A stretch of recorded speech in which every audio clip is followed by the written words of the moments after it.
Here's your first Alert 5 weather with Sam Schreier. Good afternoon, everyone. It's a little chilly out there. That sunshine Renee talked about getting kind of filled in more and more with clouds as the day goes along. So 39 maybe feels a little chillier, not only with the wind, just without the sun kind of shining down on your face. In Pueblo, not much of a wind. It's 7 miles per hour with that cloud cover coming on over town. 46 degrees for the temp.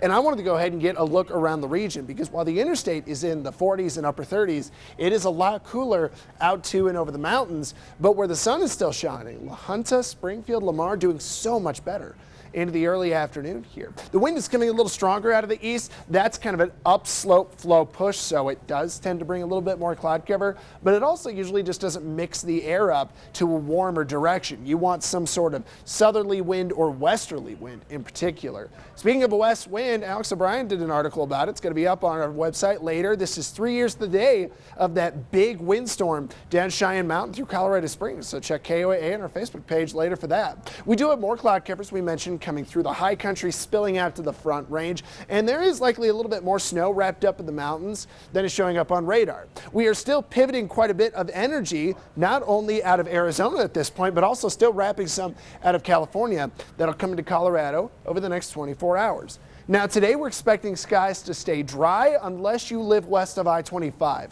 At the end of the day by 5, but especially 6 o'clock, there could be some flurries more than anything else that dip into Teller County, and the models do try to throw a couple snow flurries over Monument Hill. However, that chance doesn't seem as good. I feel like west of I-25. A little bit more likely if anything falls tonight. And then tomorrow on the way to work, probably not much happening other than some snow on your drive to Denver. It'll fill into southern Colorado. By 8 to 9 o'clock is a light but blowing snow. That north wind will then start to dry out Springs, Pueblo, some of the Highway 50 corridor north, and then that snow will kind of quickly dive into the plains and south through the mountains to Trinidad by 3 o'clock, getting out of the way by about 6 o'clock.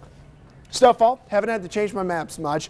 We think barely anything through Colorado Springs, Pueblo, La Junta, especially kind of north of La Junta and west. Monument Hill, Woodland Park, and south of Walsenburg is where some of the better snow would stack up. And then even more so from La Junta to Springfield, or Lamar to Springfield, excuse me, into the plains.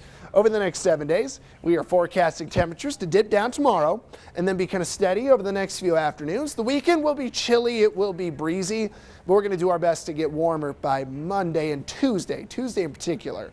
Because of the way the jet stream is passing right over Colorado and we have these mountains in town, we are going to be either breezy or just kind of straight up windy over the next few days. So it's just one of those patterns that we're stuck in for a little bit. Pueblo, windy tomorrow, cooler with just some flurries, but blowing flurries. It probably won't affect visibility, but it definitely could in the morning, so it's something we'll watch. Alex is going to be in tomorrow, meteorologist Alex O'Brien, to take care of that for us. We've got 40s turning to 50 by the time we get over to Tuesday of next week, so Canyon City tries to get a little warmer by Tuesday, and I also don't think it'll be quite as breezy tomorrow. You're kind of sheltered off on that north wind. Finally, Woodland Park, light snow tomorrow, not very much. It'll be a little breezy, but it actually probably will be windier early next week.